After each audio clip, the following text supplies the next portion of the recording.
I'm your host, Samantha Stone, and I want to welcome you to a very special episode of Today in Woburn. We're here today to commemorate and recognize Veterans Day 2025.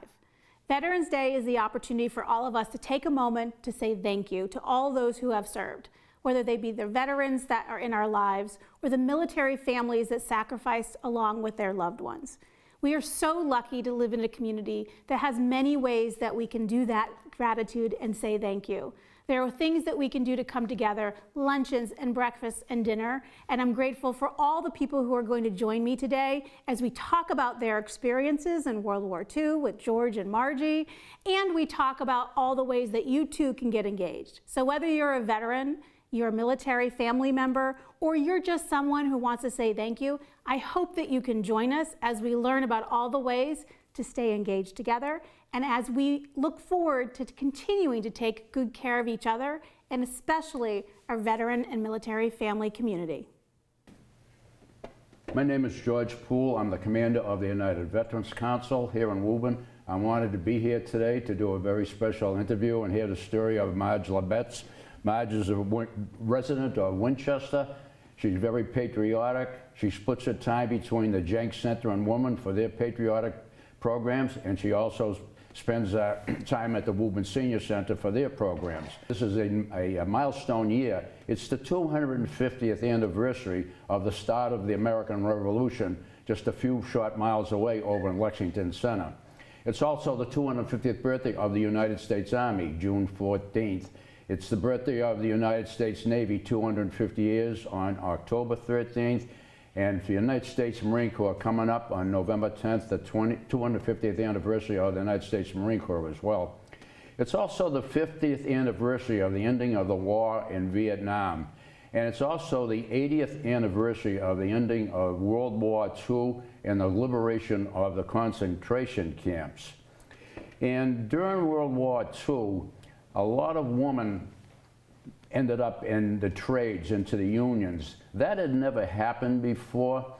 Women would, they always had clerical jobs that you never saw them out doing the trades. But when World War II started, so many young men between the ages of 17 and 30 went off to war. Somebody had to do the jobs, and the women stepped up. They drove buses, worked on the railroads, and all the trades that you can think of. And also, too, there was the famous story of Rosie the Riveter.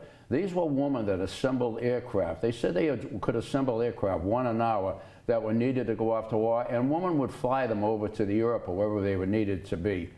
And also, too, Phil Wrigley, he was the owner of the Chicago Cubs, and he started a women's baseball league with women.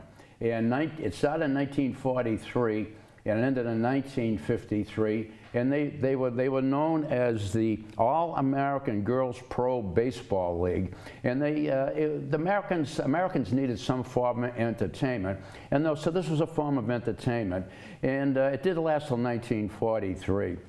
Here in Woburn, we have a great historian. Her name is Kathy Lucero. And a number of years ago, she recorded stories of World War II veterans that gave their stories of what they did in war, and to the best of my knowledge, sadly, they've all passed away. And we got to thinking, what about the folks back home, particularly women back home? What did they do to help out? And we're very honored to have Marge Labetz here today. And Marge, I'm going to ask you a couple of questions. First, thank you so much for being here today. You're welcome. So, December 7th, 1941, Pearl Harbor bombed. Do you remember hearing the story on the radio? Yes, I did. Okay. And also, too, the next day, December 8th, 1941, President Roosevelt came on the radio and said it was a day of infamy, and he declared war against both Japan and Germany. Do you remember hearing that also, too? Yes, I do. So, and also, Marge, so you were a young woman back in that time. And can you remember all the young men in your neighborhood suddenly going off to war, joining the military? Yes, I did. Okay. Marge, we're so happy to have you here. So I'm going to turn the program over to you, Marge, and I'm going to ask you to share your stories of what it was like growing up in World War II and what you did to help the cause back here at home. And your story is going to be preserved forever and ever because we're going to record you today. Marge? I was part of the home front, and the parents and that were left behind, the mothers and fathers that were giving up their children to go overseas and to be in the service. And we were in high school at the time, and the radio stations came to the high school, and they asked for some young people to try out for entertainment so that we could go to the camps and we could go to they started a program in Boston on the Commons, and as the sailors and the soldiers came to Boston, while they were in the service, they had their time off, they had tents put up so that they had, they used donuts and coffee and dances. And there was also a building called Fargo Building that we used to do the dances. And with the entertainment, we would call the Victory Troopers. They had a group of us that did dancing, singing, and entertaining. And we also did hospitals.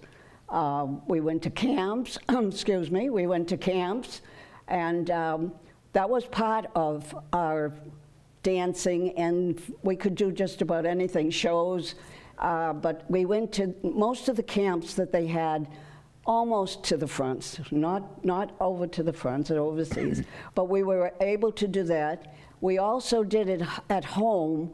We would make packages for the veterans that didn't get any packages, and we took care of the mail. We would go to the hospitals when they came back and they were in the hospitals, and I was part of the Red Cross, and we also wrote the letters for them to keep them in touch with their families because they were still far away from home because they were in all the hospitals. So we completely did that, and anytime that we were needed, Red Cross, we would go out and help out with the Red Cross group. And I don't know if you want any more than that, but we did a lot for the parents and the children. We helped out. Most of our programs were geared to taking care of the veterans and their parents and their families. And to this day, we're still doing the same thing. We're still taking care of the veterans and the parents. Yeah. So, Marge, are there any other comments that you want to make? How about the music of World War II? Do you remember a lot of what it was like? Well, a lot different from today. It's quite different. Today, some people sometimes say they can't hear what they're singing, but they were very loud and always poetic and patriotic, right. Very patriotic. You remember, I don't know if you remember because you're very young, but the Anderson sisters, they really started a good musical group. Mm-hmm. We did the music, and we did dancing, and we did plays and shows, and that was different kind of music than it is today. I can remember probably 5 or 6 years old after World War II. I could remember my mother and father singing the songs of World War II, and that's how I learned them. So they're still in my thoughts today. Yeah, they're quite different. Right. So, Madge, at the end, do you remember the end of World War II, what it was like? Oh, it was fantastic when you think of it. D-Day. Mm-hmm. I remember D-Day. My sisters and I, we were all going to Boston to help the fellas and the women. Mm-hmm. Like, as I said, at the Common. We spent a lot of Sundays over at the Common. And on D-Day, there were we went to Boston, and there were all kinds of things going on. There were all the sailors and the Marines and every tour of duty. Mm-hmm. There were a lot of young fellas that came back. And I remember one instant that we got to ride a fire truck with the servicemen. And it was so much fun. We just drove all the way around Boston. Yeah. It was a wonderful, to have all these people that served and everything, and it was an honor for us to be there and know that we were able to do something for them while they were doing Torah duties. That's right. Marge, we know you're a member of the VFW Aberdeen Post in Winchester. You're in the, it used to be the Women's Auxiliary, now it's referred to as the Auxiliary, as the same as the American Legion. And I know your husband was a World War II veteran. Yes, he was. Just tell me a little about him, about his service, maybe how you met. Well, I can't tell you too much about him because I didn't know him at the time. Okay. And I don't know if you're aware that a lot of them come back and do not speak. Right. And I think the only time he really shared what he did overseas was, I know he drove what do they call it, a half track or something half-track, like sure. that. That's one thing he said. Right, yeah. But his brother was in the medics. He had 3 brothers and they were all in the service. As a matter of fact, his mother was a Gold Star mother because the son, Pearl Harbor, one of the brother was sunk, the ship was sunk. Really? And so he was gone. Oh, so sorry. But I mean, as far as his telling us his tour of duty, he kept it kind of to himself. My dad did the same thing. My dad was in World War I, and he did the same thing. Marge, I want to share, as veterans, we were always told, particularly those of us who went overseas, keep your mouth shut. You don't know who's listening to you. Now And I know. So you come home with that. So are there any other things you want to share with us, Marge, about World War II, the end of World War II, and that you can remember? What did you do? Did you get married right after World War II? No. I didn't know my husband at the time when he was. Okay. So I it was a got while married after in that. 1950. Right. Okay. So no, but during World War II, as far as the home buddies, I remember we had to save the lard and stuff in cans, and they used it and sent it overseas. I remember, and this may be a surprise, the young girls or women that had blonde hair, they had let their hair grow, and then they cut their hair and they sent it, and they said something about the rifles, to clean their rifles or something. That was a surprise. I'm not aware of that. And we had the food stamps. It was a little booklet that you took and you stuck the stamps on. Yeah. Well, that's great, Marge. You know, it's great that you've shared our stories with here, but I do want to share a couple of things about World War II. 16.4 million Americans served in World War II. And they're currently filled, there's about 45,500 still alive today. That's 0.5%. And your median age of your World War II veterans today is 98. And it's estimated in Massachusetts there are 960 still alive. So the years are going by for them, sadly, part of the greatest generation as we have known to be. And Marge, we're so glad you came here today, share your story with us about World War II. To hear it from the folks back home, it was like, again, your story now will be preserved in history for all of us. And I'm looking forward to seeing you at the Senior Center here in Woburn for their Veterans Day program. I know it's an important time for you, and we know that you'll be also participating in our program at the Senior Center, but at the Jenks Center in Winchester. And Marge will also be participating in the Veterans Day program for the town of Winchester. Marge, thank you so much for being here today. Thank you. It's my pleasure. Oh, thank you so much, and thank you all for watching. Veterans Day is always an opportunity for us to honor those who have served in the military. This year we're doing something a little bit special, continuing to honor our veterans, but also expanding that to more overtly support military families. Why do we think that's an important thing to do? I can take that one if you want, Bob. All right, Ed. So I know the city always does such a robust programming. We try to get the word out and bring as many, veterans, current service members, their family members out. There's always the breakfast, the dinners, the parade day, and the celebration. We decided, sometimes when Veterans Day hits, it's kind of forgotten, but the whole month is supposed to be Veterans and Military Families Month. So we decided this year, why don't we do an event to just kind of focus on that? Make it a big tent thing, get the word out, and try to bring in everybody to kind of just come together for a free dinner, a celebration, things like that. Just another great way for the community to come together and celebrate everyone who served, including their family members who served along with them. You know, one of the things that I've been fortunate, and I know friends and family who have served in the military, and their families sacrifice also. It's a hard thing to see someone you know and love go through intense training, sometimes be deployed, not always knowing when and how you'll be able to communicate with each other. But certainly as we reflect back over time, communications back home have changed quite a lot from World War I and World War II.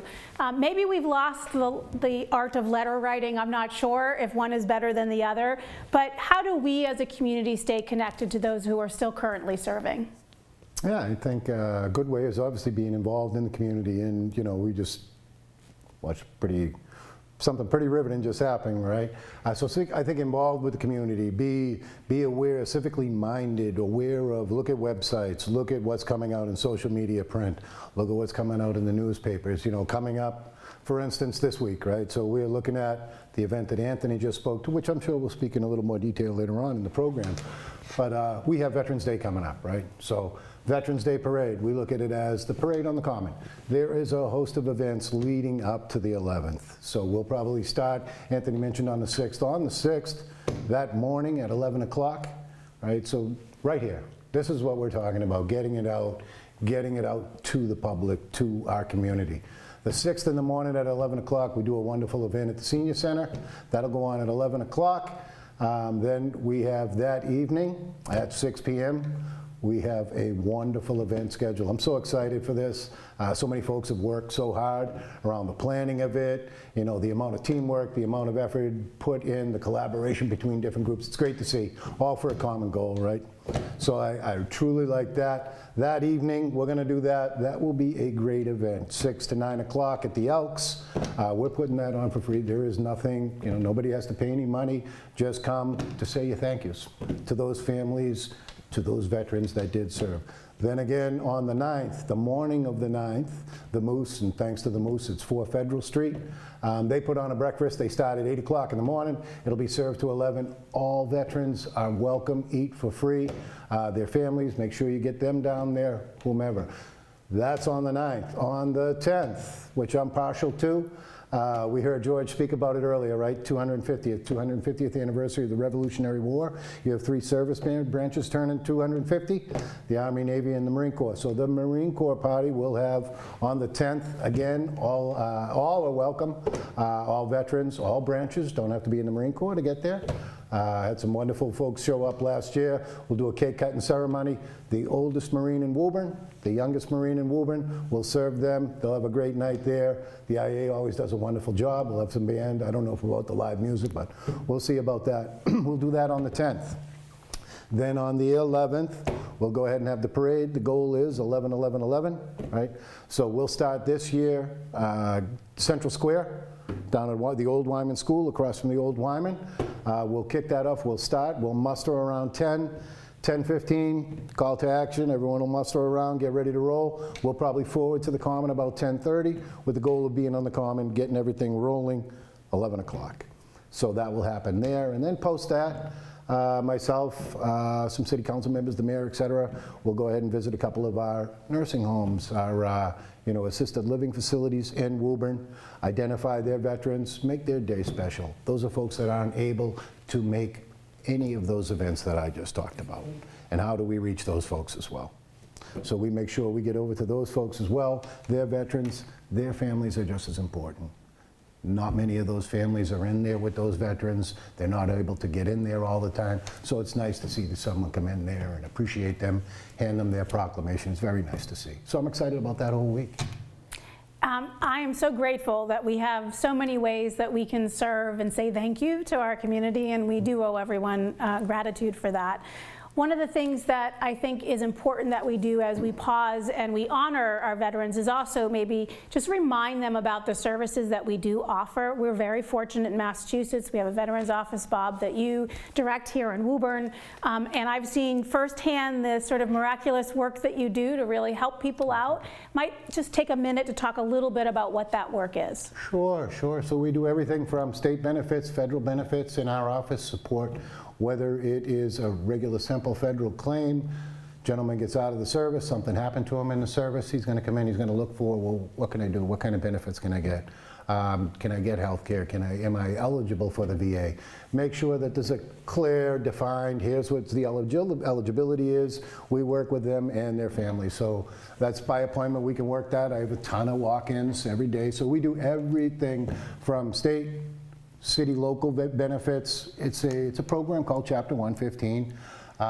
It's a program that, only exists here in Massachusetts. And it's a program that's aimed at 200% below the federal poverty level. Those are the most vulnerable people in our community. The majority of my folks are elderly widows of veterans, and without that safety net, I'm not sure what they do. And it's a ton of work that the city's happy to do.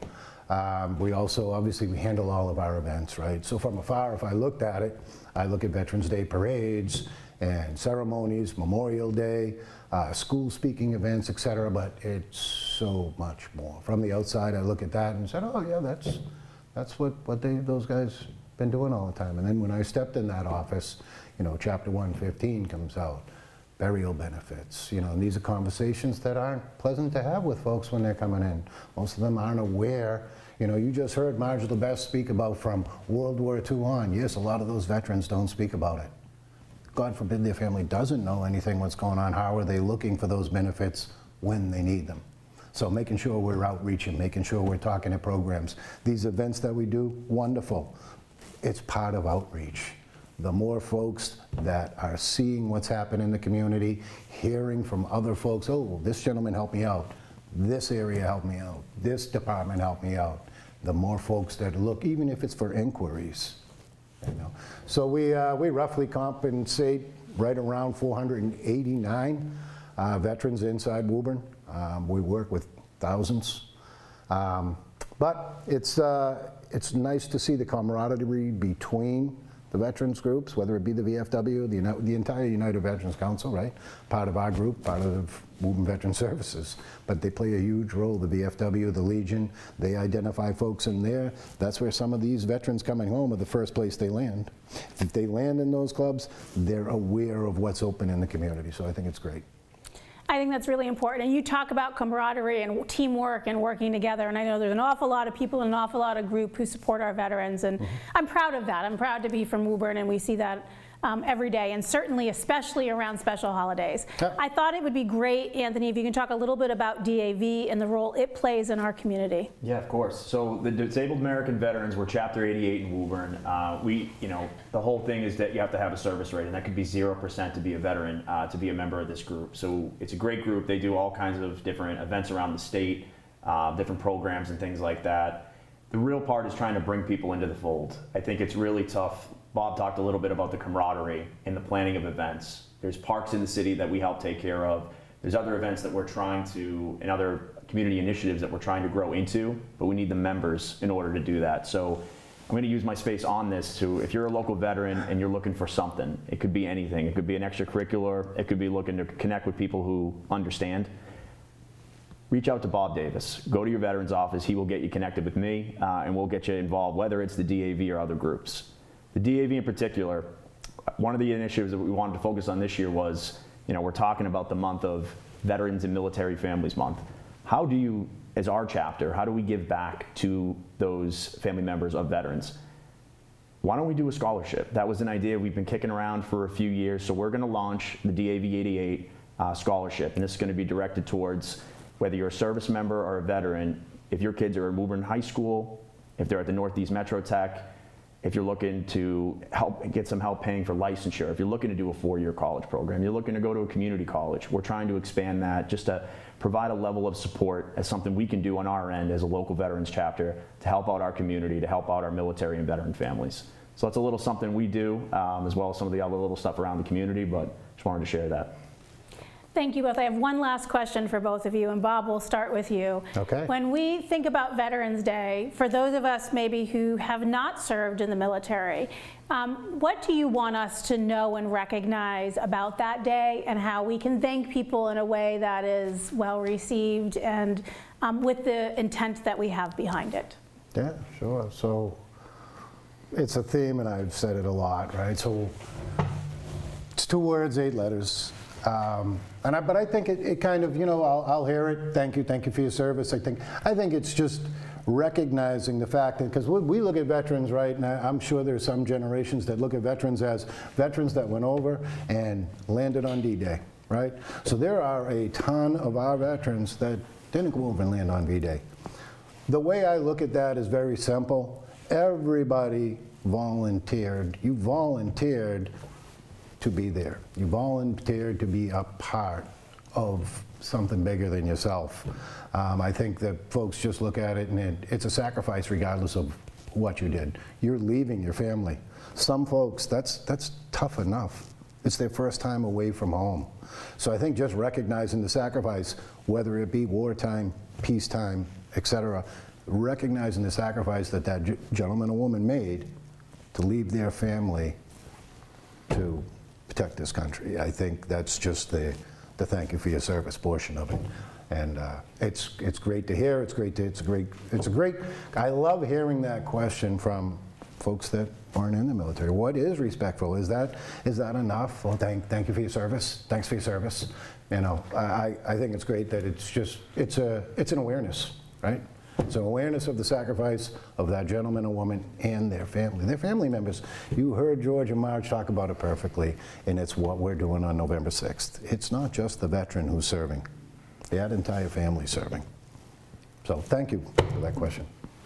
Yeah, it's definitely something I've put a lot of thought into. I guess being a veteran myself, I guess I view myself as a younger veteran, but I think it's really the wanting to be welcomed home, right? You want to get back to doing something normal. The transition period is incredibly hard for a lot of us. It's wanting to know that your community's there for you, your family's there for you, your friends are there for you. The thanks is very important. If you have ideas how they can get involved, veterans bring so much to a community. They bring education, work experience, a level of matureness, and I think they can be valued members. And I think that's what they're looking for when they get out. They're looking for ways to get plugged in. They're looking for ways to help build their community or their workplace, or just be a valued member of a community. And I think letting them know that sense of belonging, that they are welcome back home, and directing them to ways how they might be able to help. They're a great resource to have in a community. The veteran population is decreasing, and that's something I think is we're seeing. George Poole earlier was talking about how there's only about 900 World War II veterans left. And then, we go to Korea, Vietnam, Gulf War. It's shrinking and shrinking, especially here in Massachusetts. So veterans want to be valued. They don't want to be treated any differently, but it's just that feeling of welcomeness. They want to give back. I think that's the biggest thing I'd say about the veteran community coming home. So, Thank you both very much. thank you. Thank you. Thank you for the opportunity.